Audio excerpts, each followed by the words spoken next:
boy named 68818.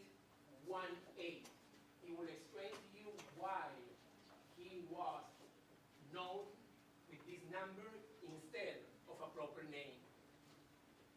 So it's a privilege, it's a big honor to me to introduce to all of you Mr. Israel Starck. Thank you for being here today.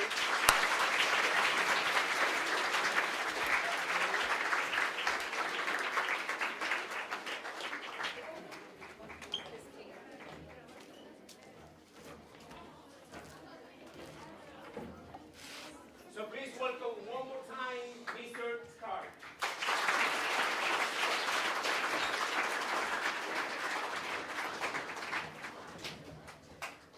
Good morning to you, wonderful young ladies and young men. First thing I would like to do is extend my really heartfelt thanks and appreciation for the principal of this great learning institution, and also for the faculty and all the teachers, and Ms. B for inviting me again to tell you about my experiences during those terrible days in war years. I would like to also ask your permission if I may sit down, because sometimes it's a little bit hard for me to stand up, but I'm sure that you will be able to see me and also hear me. Thank you very much.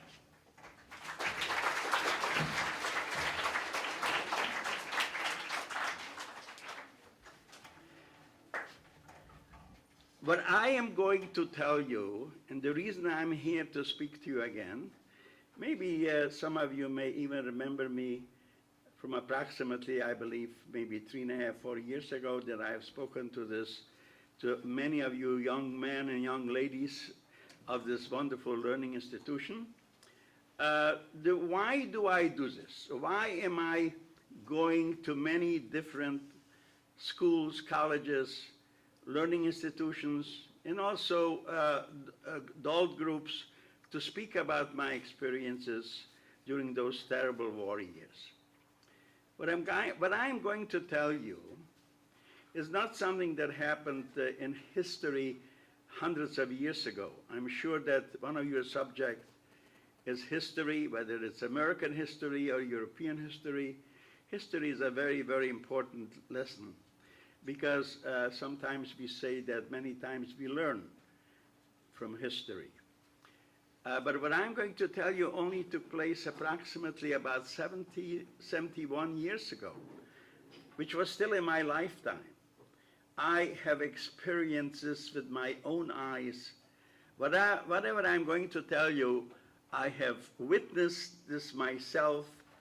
There are many, many brothers and sisters or people like me that survived the so-called Holocaust. You must have heard of the Holocaust, the terrible times that took place about, as I mentioned, 71 years ago.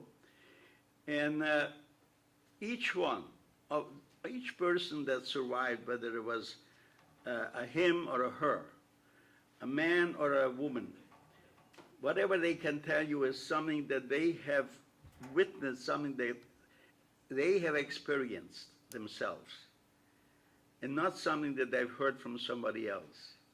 So whatever I'm going to tell you, I have witnessed and I have experienced.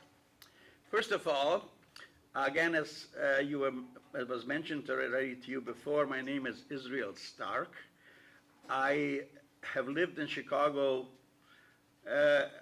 almost 70 years, and I came here as a very young boy at the age of 17, and I also went to school here. I went to Hyde Park High School, which is in the south side of Chicago. It's south of here. Many of you, maybe your parents or maybe your grandparents attended Hyde Park High School, so I don't think it's a very strange place in Chicago. Why am I telling you this? Because you, young ladies and young men, you are the future of I would say, the parents and the grandparents of future generations. Future generations to come. You, God willing, will grow up to be mothers, and you young men will grow up to be fathers, and you will have children of your own. And I want you to remember what I'm going to tell you, and also what you may read, is something that you should remember to pass on to generations to come. It is very important that we learn from the past, especially from a tragic past, as I'm going to tell you about. That we learn from this, and we always are on guard.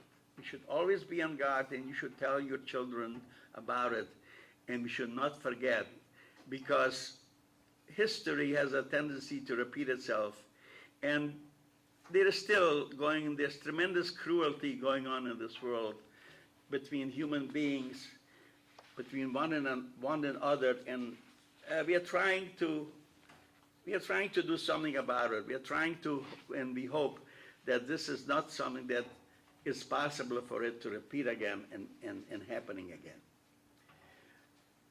There was once a wise rabbi that came to Chicago to speak about the Holocaust. And he said, it is about time that we don't talk how our brothers and sisters, how they died during those terrible days, about, as I mentioned, 71 years ago. But let's speak how they lived.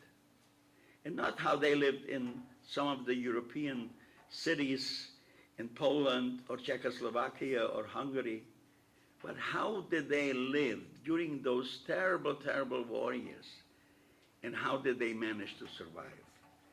And basically, I'm here to tell you how, of course, with the help of my friends, and also with the help of the Almighty God, that because I always believed that it is something that God guides destiny of every person. And I always believe that maybe, just maybe, I will survive those terrible days. First of all, let me tell you a little bit of my background and also where I come from. I come from a place in Europe called Karpato Rus, which is basically it's also known as the Carpathian Mountains. During my time, this particular area of Karpato Rus belonged to Czechoslovakia. You have heard of the country of Czechoslovakia.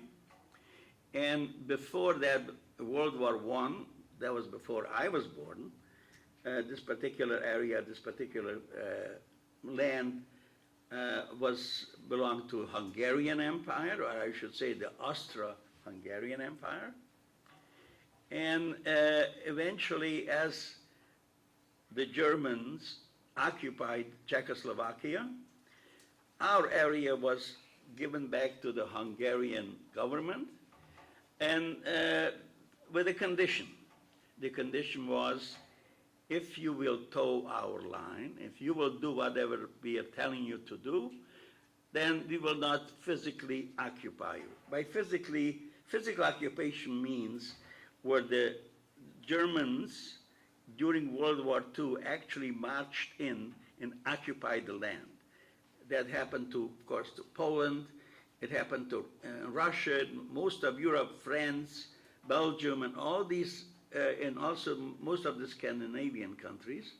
All these areas were physically occupied between 1939 and 1944, physically occupied by German forces who were SS or Sturm forces, with, of course, one purpose in mind, just that all human beings are not equal. And therefore, we have to exterminate some people because they happen to be of a different race or of a different religion.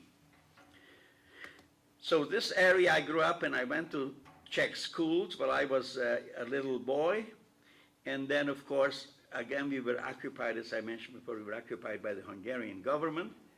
And now I had to revert back now to, again, to a new school with a new language, so I also went to Hungarian school.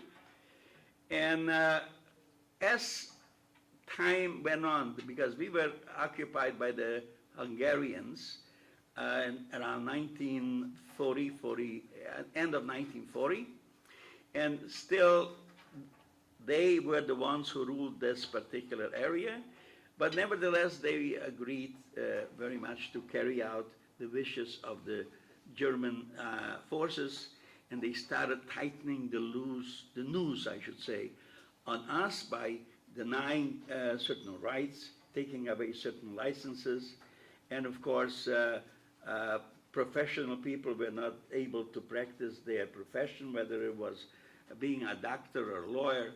So they were not very kind. But nevertheless, we were still sleeping in our own beds every night. We were still sleeping at home. There was not very much food to go around, but my mother was a very, very good provider, a very good cook. And if I remember correctly, and I do, she made probably 5, 6 banquets from one chicken. So she did take care of this particular, even though things were very bad already in this particular time.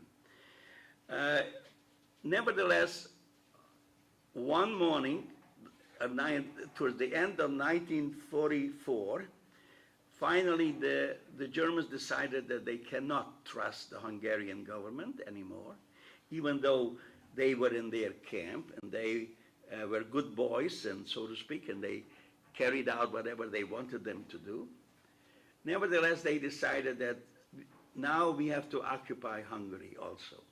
So now by occupation means that they physically marched in with their army, their tanks, and they took over by force the entire country and the entire Hungarian government.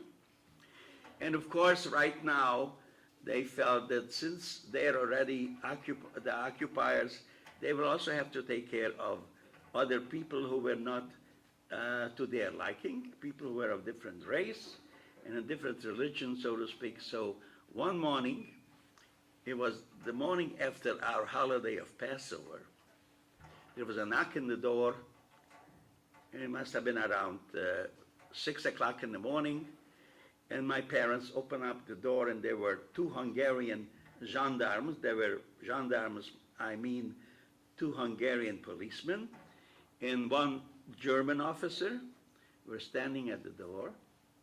Their question was, how many people live in this house? My family consisted of 2 sisters, older sisters than I. I was the only son, I was the only boy, and of course my 2 parents, and we told them.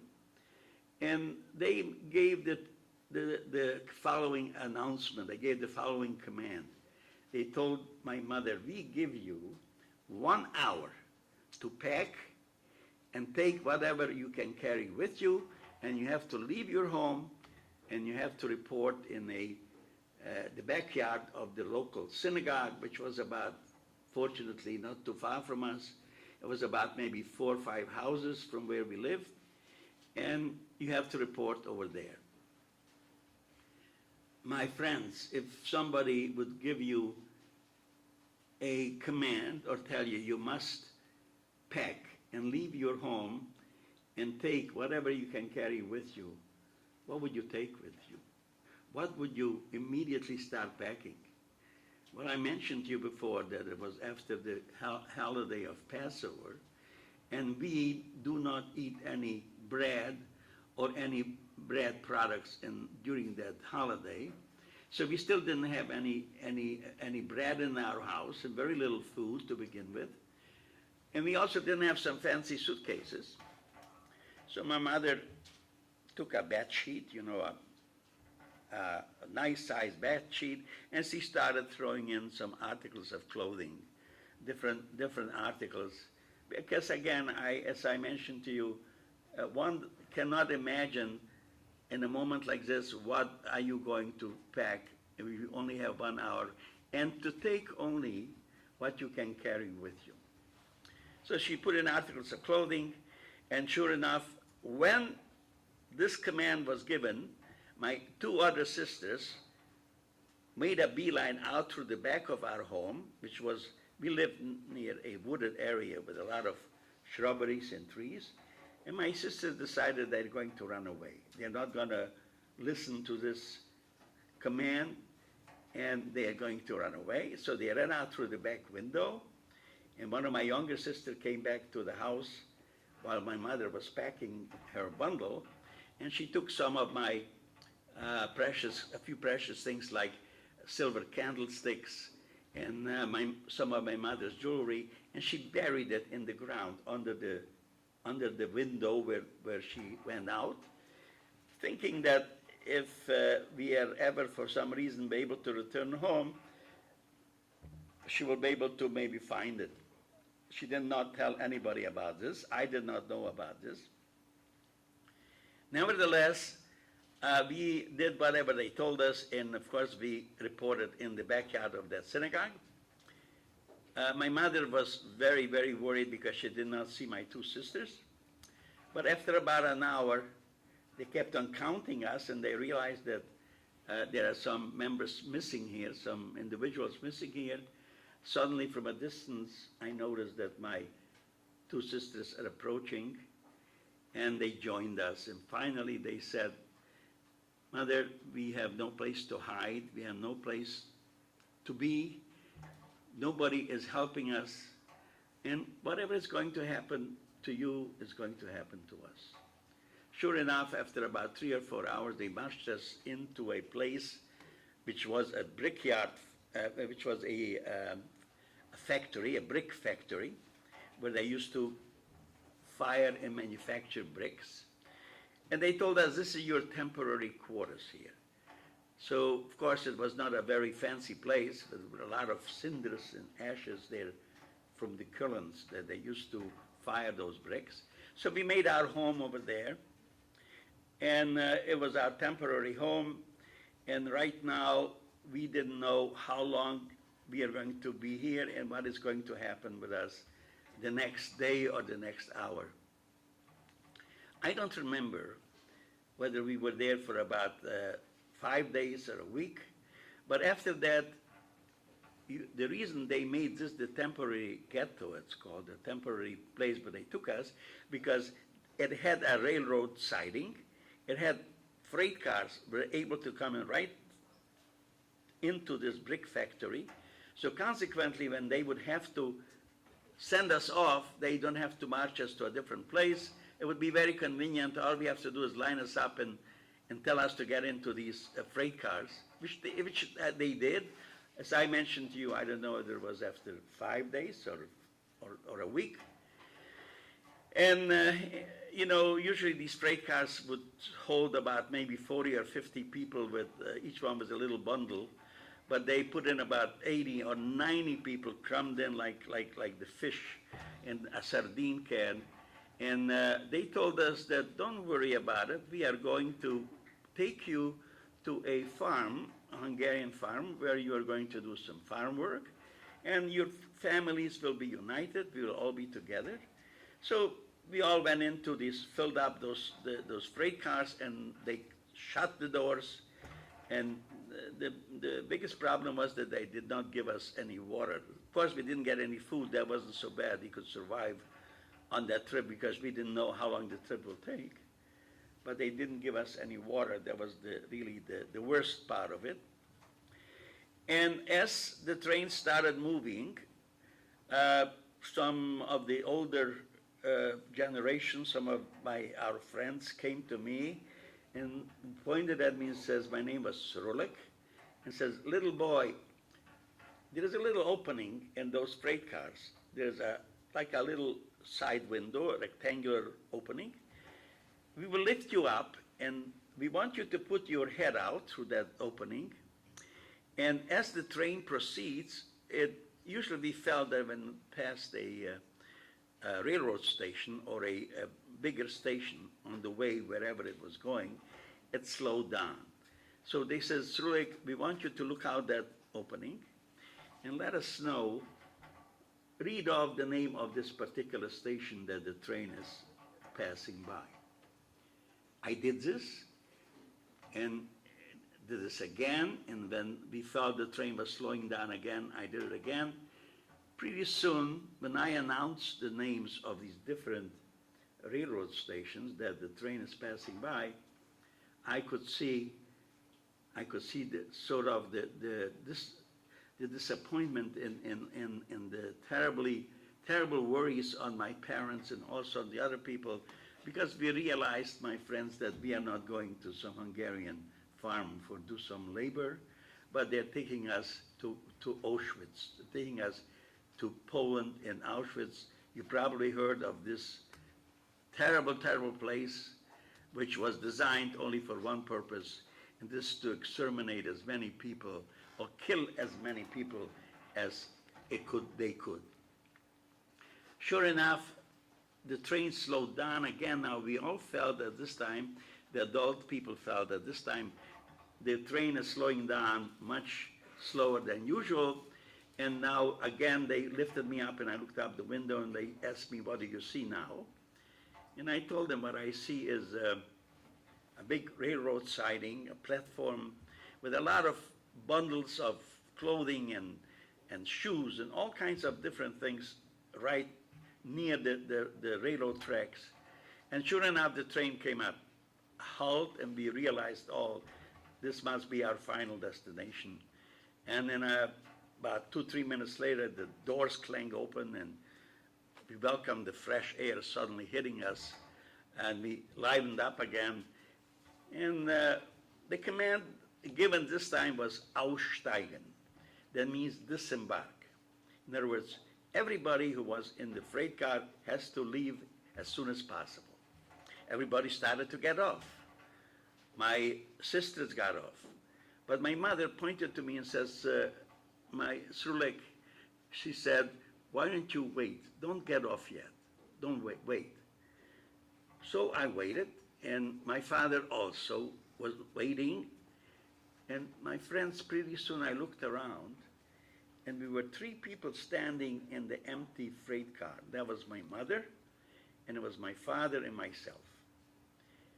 My mother opened out her bundle that she packed up when we were told to pack whatever we can. And she called me over and she started putting different articles of clothing on me. Another shirt, another sweater, another pair of pants. And I asked her, Mother, why are you putting all this clothing on me? And she says, because we have to leave everything here. You see all these different bundles sitting next to the railroad tracks. We have to leave everything. And maybe whatever you have on your person, maybe you'll be able to stay with. Maybe you'll be able to save it. While she was doing this, a young man who was in charge of these arrivals, who was a prisoner, he was already wearing a striped suit like all the prisoners. He must have been about 21 years of age, or maybe 20. And he passed by and he saw just the 3 of us in that empty railroad car, and he got very angry, and he says, you have to get off immediately because you were told to do so. And my mother says, just another minute. So he says, get off immediately. And now he started looking over the other railroad cars, whether they were empty, whether people went off. But after about 2 or 3 freight cars, he finally decided he has to make sure that we listen to him. But this time he didn't give us a warning again. This time he came up to the freight car, and he looks at my mother, and he realized what she was doing, and he said, woman, she says, why are you doing this? He will not need all this, so you don't have to do this. But he didn't say why. And as he said, now stop doing it and get off. But while he was doing this, suddenly he looks at me, and he says, little boy, he says, how old are you? And I said, I'm 14 years old. And he looks at me and he says, you're not 14, you're 18. I was a little fresh boy in my younger years, so I started arguing with him, and I says, if I am 14, why do you tell me I'm 18? And then he looked at me and he pointed a finger in my chest, and he says, little boy, here we do not ask any questions. if I tell you that you're 18, you're 18. Now remember and get off. I have never seen this young man again in my life. I don't know what happened to him. I've never seen my mother again. This is the last time I saw my mother. And we went off that freight car with my father, carrying all this clothing on me. And again, they marched us for hours. Where we were marching us, we had no idea. But eventually, whenever they marched us, we were 5 in a row, 5 individuals in a row. But this time they told us suddenly to go into a single file. And we finally went into a single file. And I suddenly hear, I couldn't see in front of me all further ahead, but I could hear. And I could hear a question from a German officer asking a friend of ours. He says, "Kannst du arbeiten?" He says, "Can you work?" And the first question was, "How old are you? Can you work?" And he started arguing again with him. He says, "I am an invalid from World War I was wounded and I get a pension." And he got very angry, this German officer who did the selection. He says, "I did not ask you that question. Can you work?" And he says, again, the same story, and he says, "Go this direction." My father came next, and he says, same question, "How old are you? Can you work?" And my father replied, "Yes." So he told him, "Go this direction." I was next after my father, and I straightened out myself, and he looks at me and he says, "How old are you?" And I could see this boy in the striped suit in front of me, and I say 18, and I say 18. And he says, "Kannst du arbeiten? Can you work?" And I says, "Yes." He says, "Go this way," which was the same direction as my father went. Again, you must realize by now, my friends, would I have said that I'm 14, I would probably go in a different direction and probably would not live maybe only for another few hours. Now, they brought us to something which was an airplane hangar, like a big barracks, empty barracks, and there we were told to undress. Everything. The only thing that you can keep, the only thing that you can hold on to is your shoes. So, again, we started undressing, and suddenly I realized I was naked. Like I was born, I had nothing to hold on to anymore. So, but we had to proceed in another line where some barbers with clippers were working there. These barbers were also prisoners who were there from different parts of Europe, and whether they spoke my language or not, I don't know. But as I approached and they clipped off my hair, I asked them again and again in a few different languages, because I do speak several languages, what is going to happen to us? What are we in for? And he said, says he cannot speak silent, so he would not say anything. Then I went to another one, and then I went to another, and finally one guy, one of these barbers, told me, "Turn around, face the other way." I was facing this way, and he was facing the other way, and he told me only in a few words, he says, "You are going to be issued now prison clothing, those striped clothing that you will see in here in a picture of the striped uniform that we were wearing. No number yet." Show the picture? Pardon me? Want to show the picture? Later on. And you will be wearing this uniform, and now your struggle, your constant struggle to survive is going to start. I just took it for whatever he told me. I didn't know what the struggle will be, but nevertheless, it was some information that I welcomed very much, because it was something that we'll find out what the next hour or the next few hours is going to bring. Sure enough, they, right now, after they marched us into a place called Auschwitz, and it was a terrible place, as you probably heard about it, you read about it. There were 4 different places called crematoriums where we're just going to kill people constantly, older people, young children who they said cannot work and therefore are not worthy of letting them live. Now, we were there for about approximately, maybe again for about 5 days, 6 days. I am sorry, but I could not have any energy. I did not spend any energy to keep time. Time was not of importance. Important was what's going to happen to us next. Pretty soon again they lined us up and they loaded us up in another freight cars and off we went. Off we went to another place. Finally the destination was a place called Mauthausen. Mauthausen was a terrible, terrible camp. Mauthausen was a camp where they received constantly many of these prisoners, and they used to distribute to satellite camps that did work for the Nazi government, did different types of work like in coal mines or factories, building things and so forth, slave labor. As long as the people were alive, they're fine, but once they died, they had no more any use for them. So Mauthausen distributed these arrivals to different camps.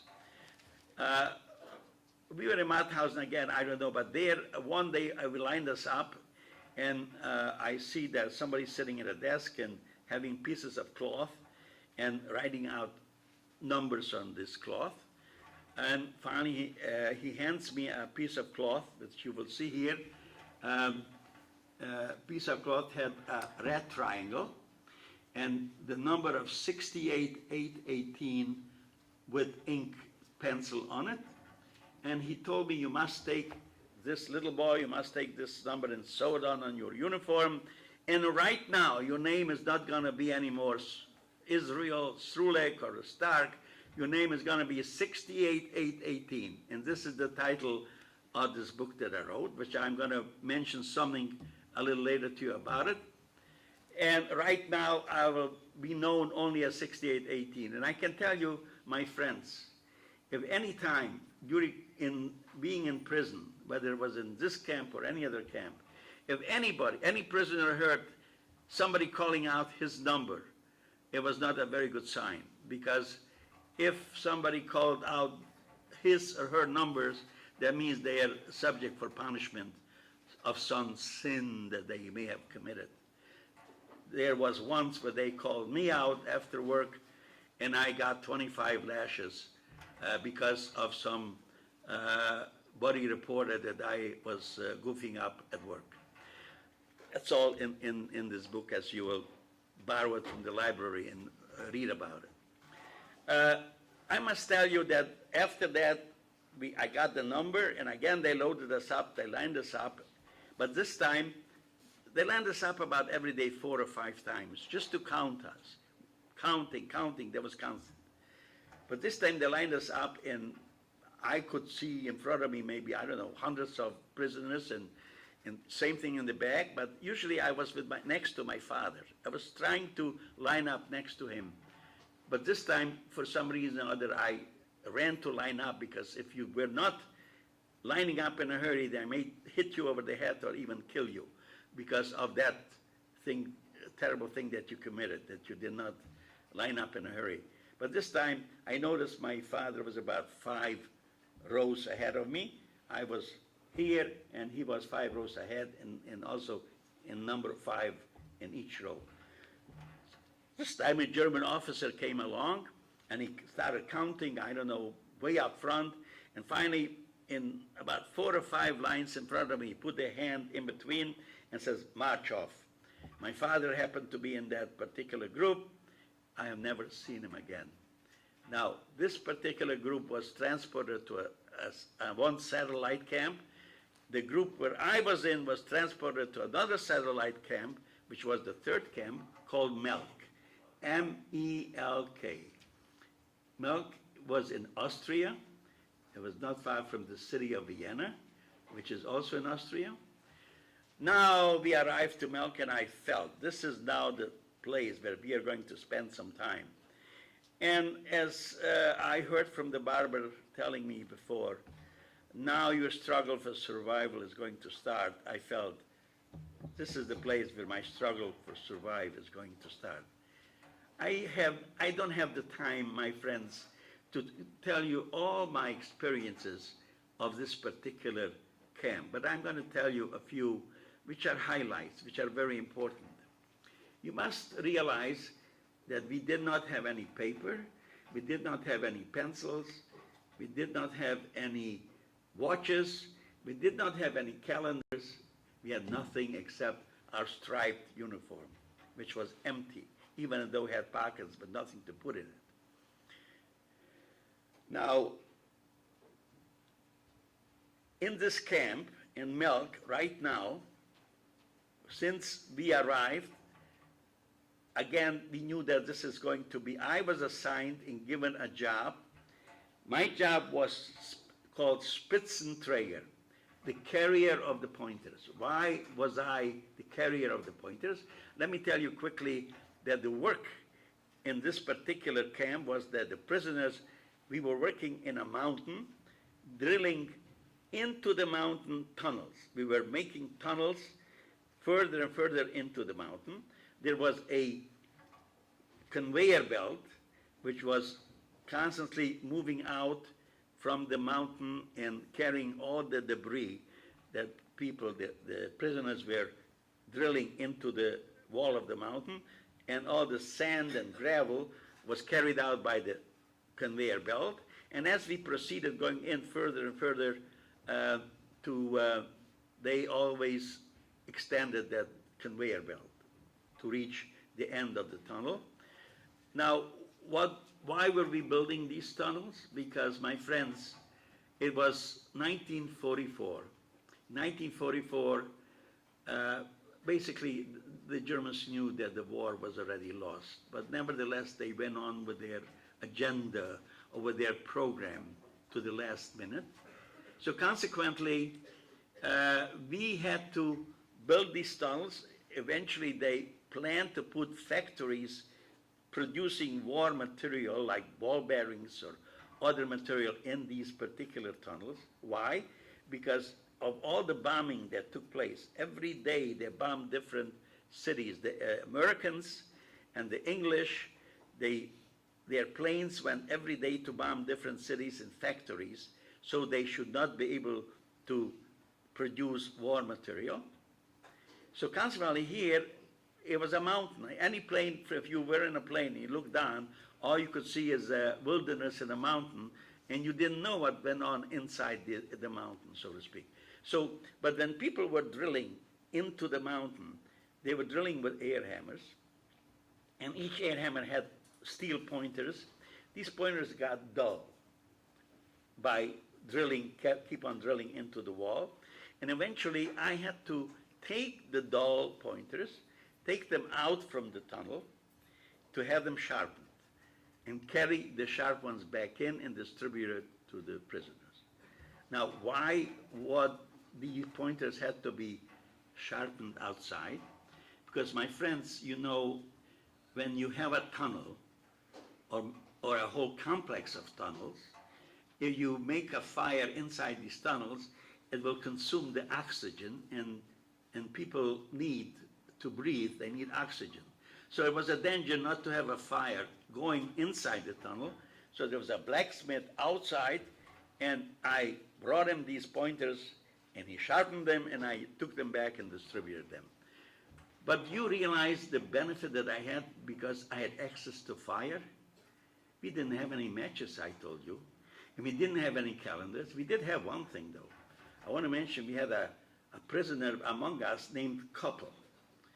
His name was Couple, and we also named him Couple, the keeper of the calendar, Couple del Calendar. Why did we call him the keeper of the calendar? Because if somebody wanted to know what day it is it Monday or is it Friday? Is it July or is it September? Or is it any other, is it a holiday, Jewish holiday approaching or any other holiday approaching? Even if somebody wanted to know if the 4th of July for some reason is going to come around. We did not have any calendars. We did not have any ways of looking up when this is going to occur. Or but also we did not want to spend, we were not able to spend any energy try to keep track of what day it is. It was not important because every day was the same. We had to get up and go to work outside in these tunnels. And sometimes we knew, certainly one thing we knew when was daytime, we knew when was nighttime, because we knew when the sun was out, we knew when the moon was out. So, but nevertheless, me, Axis having, that was coupled. So Kelpo, the keeper of the calendar, so to speak, he had a mind like a computer. And anybody that wanted to know for some reason, any prisoner that wanted to know what day it is, or if there's a holiday approaching, or what is it coming close to the end of the, what is going on, we asked Couple and he knew exactly what date and so forth. So he was served a very important purpose. But me having access to fire also was very, very important. Why? Because the biggest problem in the camp was dysentery. Dysentery was where the digestive system just went wild and people couldn't control it. And somebody told me, or I remember since I was a little boy, I remember that for dysentery, if you don't have any medication, I'm sure there is medication. Today there is probably 50 different medications if somebody suffers from that particular malady. But in those days, I heard that charcoal dust was a good, I think, medication for that. But where do you get charcoal dust? But I had access to fire. So I went to the blacksmith and I said, Mr. Blacksmith, Mr. Joe, can I take some wood and put it on the coal and burn it to a coal, in a black charcoal? And he says, why not? So I did it, and then I used to scrape off the powder I used to cool it off and scrape off the powder, and I figured I'm going to distribute it to my friends that suffered from this particular problem, and maybe it will help them. But I didn't have anything to pack it in. I didn't have any paper or anything. So finally I realized there is some big leaves next to a pond in the camp. So I cut off these leaves. I tore them off and I used to package it in those leaves and distribute them. And it helped. A lot of people, many, many people told me, thank you. And I said, God bless you because you helped me. Many of them couldn't control it, and they went into a so-called hospital. It was called a revere, but it was a hospital where I know everybody that ever checked into this hospital, I never checked out. I don't remember whether it was a friend of mine or acquaintance of mine, that for some reason or another had to go into the hospital that has ever come out. I don't know. So this was, again, something which was a tremendous thing for me, the access to fire.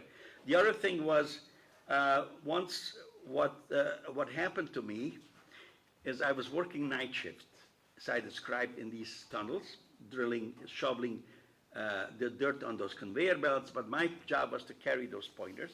So it was actually nighttime. We worked a night shift. Must have been about 2 or 3 in the morning, and I looked around and said, it's very quiet. And I'm thinking to myself, instead of walking, which was almost a half a mile or maybe longer out to the tunnel, the opening of the tunnel, instead of walking, I got a brilliant idea. I'm just going to sit down on this conveyor belt and I'm going to ride out, and I'm not going to save a lot of energy walking. Good idea. So let me tell you, for instance, give you an idea. This particular thing at the mouth of the tunnel, here's the tunnel. At the mouth of the tunnel, there was a platform, a wooden platform, and this is the conveyor belt, right? So the conveyor belt is moving with all this debris on it, and it came to the mouth of the tunnel. It started moving under the platform, under this opening, and I fell asleep. While I was sitting on that conveyor belt, I fell asleep, and it hit my chest probably, and it threw me on my side, and it took me under the platform, but the clearance between the conveyor belt and the wooden platform may have been only maybe about 10 or 12 inches, and I got stuck. I got stuck between, and the platform, I know the conveyor belt kept on moving, but I didn't move with it. So it started rubbing my arm, and I felt all this debris coming into my nostrils and my eyes, and I felt there's no way that I can extricate myself from here. No way. So I said, God Almighty, I mean, you let me live till now. Is this how you want me to end my life? I says, I'm going to shout. I'm going to shout for help. Maybe somebody's going to hear me, maybe. And as I was wedged in there and almost suffocated from the debris that kept accumulating on my face, I shouted once more, and maybe about 50 yards away there was a prisoner, skin and bones, was shoveling the debris back on them. And he heard my shout. I don't know where he got the strength, but he picked me up by my neck and pulled me out from under the platform and in the conveyor belt. And as he picked me up, he says, he says, Srulek, you lost your jacket. And he says, your arm is hanging. And I look around, there's a big hole was rubbed through in my arm, because that's where the platform, the belt kept on going. And it was full of sand and so on. He says, we need to do something for you. So I says, what can you do? He says, I looked around and I says, well, I'm still in one piece, except this wound is a terrible wound, because I could see my two bones from the elbow and so forth. And he says, there is a prisoner working, I would say, down the end of the tunnel, who used to be a doctor. I know he was a doctor in Europe. Maybe he will have a good idea what for you to do, how to treat your wound. She says, let's walk over there. So he walked me over there, and he looks at me and he says, I'm sorry, I don't have anything to wash out your wound. It's full of sand. I don't have any bandages. I don't have any medication. There's nothing much I can do. I can tell you only thing, it's quite possible it might be infected and and you have a real problem. But he says, wait, he says, do you have a little, every prisoner carried a little, I would say a can or a bowl, in case we got a portion of soup, which was cold soup. So we got it, and we always had handy, so in order to receive it. So he says, why don't you have your bowl, take your bowl and go in the corner over there. And I says, I don't have any bowl, I lost it. So he took the bowl of my friend and he says, go in the corner and urinate into the bowl. And I says, why? He says, don't ask any questions. So I went and I did this. Fortunately, I could do it, and I brought it back to him. He said, bring it back to me. He tore off part of my shirt, and then he washed my wound out with the urine that I have just given him. And he says, look here, that's all I can do. And if you go back if it's got infected, then I'm sorry, there's not much else I can do.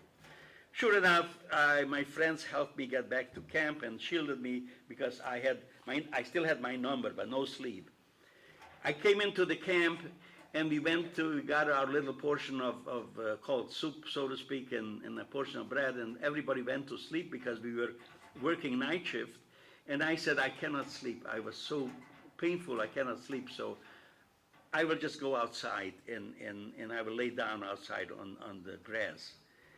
And this is what I did, and fortunately, my friends, this happened, it must have been in the height of the summer, I would say probably in July. Later on, I checked with a couple, and it was around in July.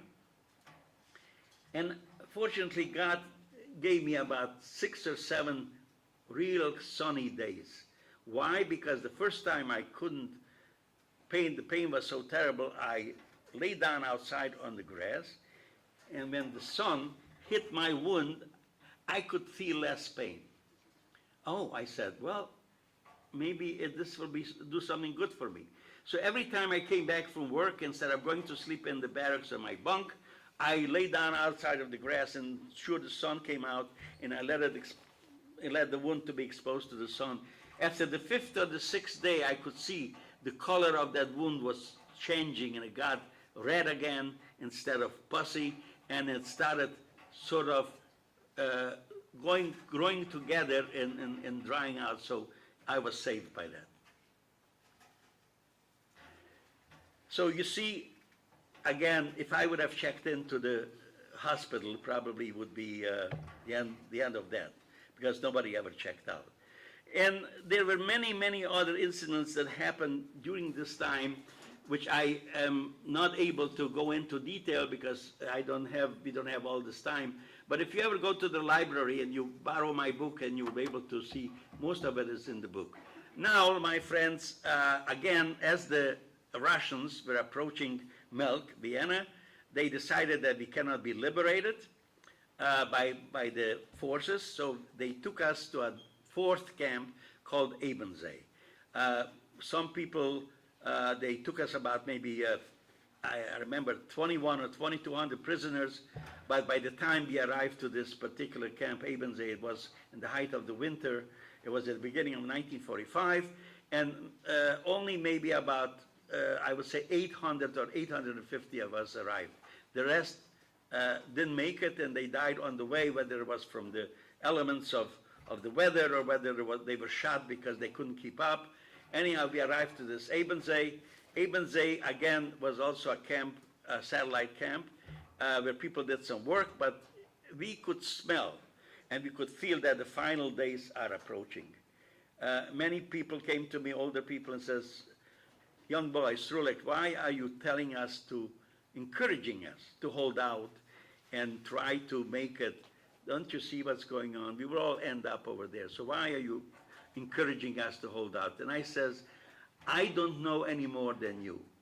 And I also not a messenger of God. I am not a prophet. I don't know. But I feel there's a war going on.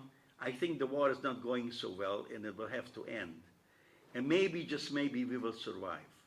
And if we try to hold out another day or another hour, another week, maybe you will survive. If not, if you give up, you have nothing to look forward to, and you're going to end up on that pile, like you mentioned. So sure enough, that was the very important, is to try and believe that maybe, just maybe, the end is coming and we'll be liberated. As we were standing there looking up at those guard towers that the SS or the soldiers were mounting with machine guns, suddenly I couldn't see them anymore. Instead of these SS stormtroopers, German stormtroopers, we could see civilians standing there. Civilian people in civilian clothing with a white armband. Immediately I realized this is probably the end. This is liberation. So I was standing, I could still stand up, even though I was skin and bone. I could still stand up, so I was standing at the gate when the first two tanks and two cars with soldiers arrived, and then two jeeps with American officers, and we all launched ourselves and we started kissing the threads of the steel of those tanks, and they stopped in our tracks, and finally we just had one thing which was reverberating all over these mountains, and even say, food, food, food, give us something, food.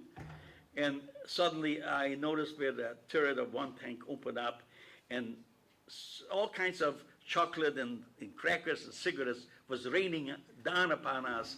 And can you imagine hundreds of prisoners of us that could still stand up, lunched, and each one wanted to grab something. And it was such a melee of people that after it was all finished, they realized that they have done a wrong thing. So they stopped doing that. But meanwhile, everybody wanted to grab something. And once this group, this melee was taken apart, there were about 40, 50 that never got up because they were so weak and they suffocated. And it was a terrible thing to give up alive already at the moment of liberation. But pretty soon they explained to us in many different languages that there's an army kitchen, an army field kitchen coming in an hour or two, and they're going to put it up on the Appellplatz, and they're going to give us some food. Sure enough, they lined us up, and they started dishing out some food which consisted of rice and some fat bacon. And people lined up, and of course we had our plate or can, and they started gobbling it up, and suddenly this guy dropped that, the other one dropped. And I'm telling my friends, I says, is it possible that Americans are poisoning us? That's impossible. He says, But whatever happened, we realized is that they served the wrong food, my friends. They gave us fat bacon and rice, which once swallowed in our digestive system, our digestive system was so dry and not functioning that it just like exploded, it expanded, and people, many died, unfortunately. I had sense enough not to take part in this and waited, and sure enough, the Americans stopped. They realized immediately what they have done, and they stopped doing that, and they explained to us there's another field kitchen approaching, and they're going to set it up, and this time they're going to give us powdered milk, farina, and oatmeal, things that our systems will be able to digest. And sure enough, I said, thank God I did not come down with any ailment after liberation like many other people did with typhus and many other things. And they started nursing me and some of my friends back to health, and we started gaining weight. There's only one more thing. Many things happened at that time, but one more thing I'm going to tell you what the Americans did, which I'll never forget, and I'll be thankful all my life. After about a few hours, maybe 10, 15 hours or a day after liberation, they told us to line up and bring our blankets with us, everybody who survived, everybody who's in the camp. And they lined up some piping and also some different hammers which looked like the equipment that we were drilling into the mountain and so forth. And I said to my friends, I wonder what are they going to do with us, so forth. So anyhow, pretty soon they told us to line up and bring our blankets, because I'll tell you, at the time of liberation, a lot of people came down with ailments. We had no food, but the worst than anything else was lice. We were so infested with lice that we could put in our hands under our arms and take out hundreds of them. They were just eating us up alive. And then we couldn't sleep because these parasites were eating us up alive while we went to sleep. So consequently, they said to line us up, and I saw barrels, green barrels there, marked DDT, which they don't use anymore, but they took this powder and blew it through these hammers. They told us to take off our pants and blew it in our blanket. The biggest miracle that I have witnessed in my life, that night, that evening, we went to sleep, and not one of these parasites, not even one, could be found alive. So consequently, the first night that we really had a good sleep. So I'll never forget about this wonderful deed that also the Americans did. And this time, of course, once we realized that we were liberated, and we realized that we already had something in our stomachs, right now we finally realized the enormity of this enormity of what happened here, of people lost their elders, their friends, and so forth. So consequently, eventually we decided that we have no choice. The ones who were liberated, we have no choice, but we have to go back to our normal lives. We have to start going back to our normal lives, believing in God, and start building generations.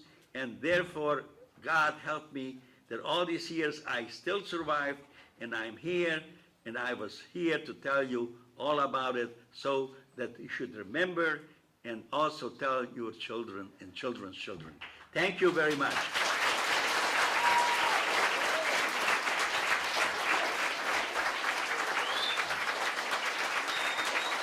Thank you. Do we have time for a few questions? Do we have time for a few questions? I'd be glad to handle some questions. Yeah, there's a young lady has a question over there.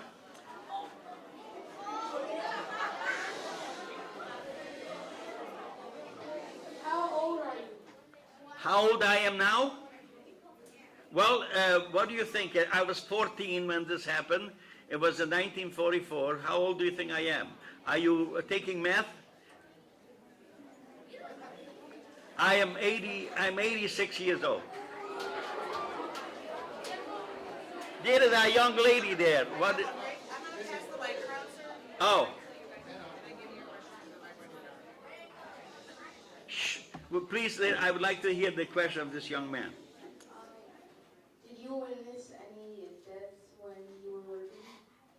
I'm sorry, I didn't get it. Did you witness any deaths when you were working? Did I witness any death when I was working? Yes, every day there were people who didn't make it because either they were of hunger or they were, again, came down with some kind of an ailments and they died. So this was a daily occurrence, and we had to, it was part of life, so to speak. Death in these places was part of life. Any other question? Yeah. Here's a young lady. After you got your hair cut the first time, do you have to keep it in? They didn't still shave it off when they go back? Did you have to repeat the hair cutting process every time your hair grew back? Well, yes, I will tell you why. Because we did have like once a month we had to light up, and again because if you have had any hair, it was a place where a lot of lice would manifest themselves. So therefore, they encouraged us to get rid of hair. So maybe at the same time get rid of these pests. Any other questions? There's a young man there, a young lady. I don't know. Yeah.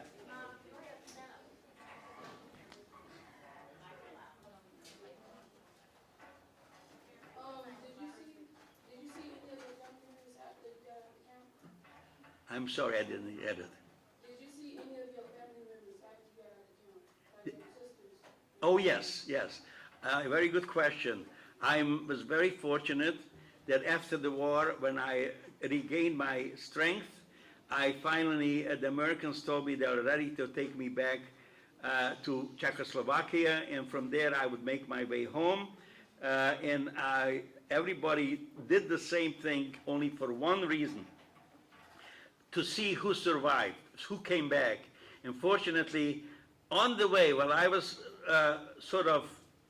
trying to get home, by hook or by crook, because there was no trains, there was no airplanes, there was no buses, there was nothing. There was only way to go was to hitchhike with Army freight trains. So I got home, and eventually I heard already on the way, we stopped up in a city called Budapest, and somebody told me, "Do you know your sister survived, and they're also on the way home?"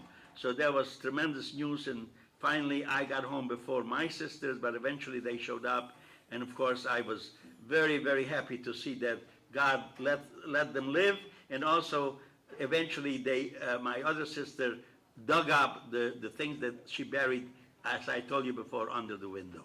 Yes, there is a young man. Thank you for being here to our school, and I was wondering what ended up happening to a jewelry that your sister hid in your house.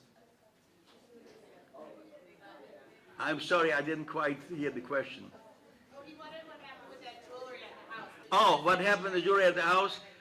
Well, I just learned about it when they came back, and they dug it up, and unfortunately they found it. There's pictures of it in the book. If you will look at my book, there's pictures of these items. So we distributed, some items went to me, some items went to my sister, and right now, some items went to my nieces and nephews. Very good question. Any other question? What? You want to show any Have you pictures? discovered anything you weren't supposed to know and got away with it? Pardon me? I'm sorry. Have you discovered anything you weren't supposed to know and got away with it? Did I discover when I was in prison? Yes. Yes. Well, I don't know. I think I understand what you're asking, whether I did something which I got away with it. There are many things I got away with it.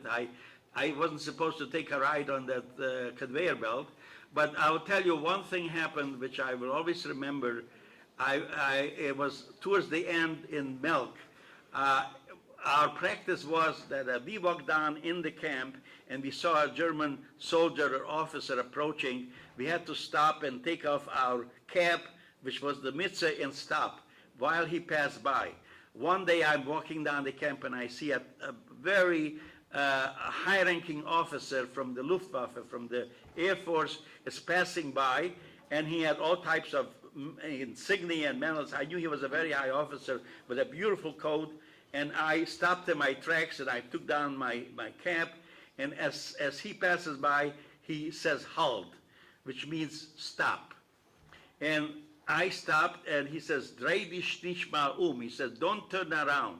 Again, I was facing this way, and he was facing the other way, about maybe 7, 8 feet away. And he says, "Can you hear me?" And I says, "Jawohl." And he says, "Es wird nicht mehr lange dauern." He was a big German officer. He says, "Little boy," he says, "it will not last much longer. Try and hold out, and try to survive." And then I'm listening, and I don't believe my ears, what I'm hearing. And then he left. I never met him again. I don't know who he was, but I came back to the barracks, and I told my friends, "Do you know what just happened?" I says, "That German officer, high-ranking officer, told me I should hold out, I should try to survive, because it will not last much longer. Do you believe that?" And none of my friends wanted to believe it. They says, "You're either hallucinating or you're telling us something which is not true to encourage us." But it was true, my friends. Any other? Yes. How do you feel to know that those kind of people just like your I'm sure somebody would have to. How did it feel to know that the German occupiers did not like your race and judged you based on your race and your religion? Well, I will tell you, it's not how we felt. Is that a question? Yeah. Well, there's not much we could do about it. We did not feel very thankful. We felt like this is the biggest injustice in the world. But you will find even today, you are now in a country, a free country, where you have also the opportunity to read up, and you have opportunity to be educated. And even today, even in this day and age, there are things going on in this world that you don't like and I don't like, because people are cruel to other people because they feel that you are of a different race or you are a different color and so forth, which is the biggest injustice. And we have to fight against these things. And this is, again, I want to remind you why I am here to tell you about my experiences. What? My uniform? I didn't bring it. Any other question? Yes, this young lady had, somebody gave her the mic there. Okay, there's two.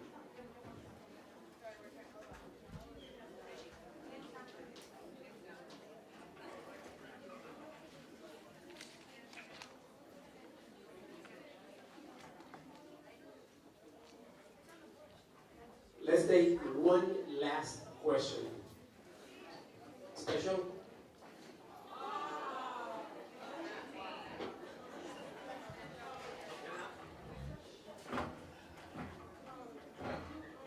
Don't they must have marked the number on your arm, the number on your arm that's on the book?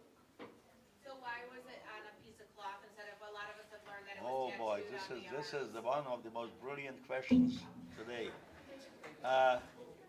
You asked because every prisoner in Auschwitz and many of the other concentration camps had numbers tattooed on their arms. I did not get a tattoo, and I only learned about 5.5 years ago why.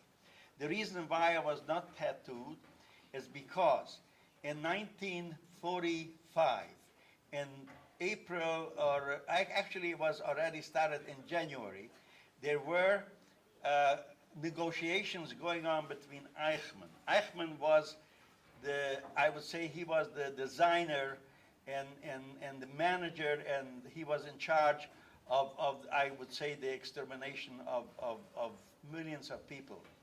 Eichmann decided that, they needed a lot of war material for their soldiers, and they came to the Hungarian leadership and they said, if you will deliver to us for $125 million worth of all kinds of supplies, soap, chocolate, coffee, all these things, not weapons, but foods and other stuff, and then we will let 125,000 prisoners go free. And while this negotiation was going on, and actually it was in 1944, not in 1945. While this negotiation was going on, he gave a command that 125,000 prisoners should not be tattooed. They should just be issued a number and with a red triangle, because the triangle always gave the significance of the triangle was whether you were a political prisoner, whether you were a Jewish prisoner, whether you were a gypsy, or you were a war prisoner. There's so many different colors of this triangle. So red triangle is a political prisoner. So I got the red triangle and this number, but not a tattoo, because I was one of the ones who was designated, maybe if there's going to be a deal, we will be let free. Thank you very much.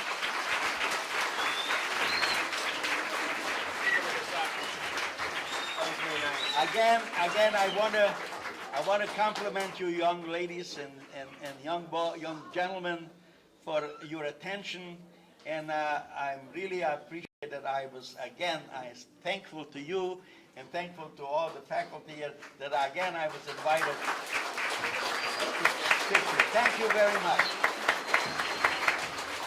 Thank you, Mr. Starck. It is amazing that after more than 70 years that this World War II ended, one person is here still alive, giving us testimony of what he went through in, again, one of the most tragic events in the history of the world. So thank you so much. Mr. Starck has signed and donated a copy of his book. It's going to be in the library, so you are welcome to check out that book and read it, enjoy it. And if you want to buy the book, then you can have your parents call Amazon, and they have the book available, so they will be able to buy it through them.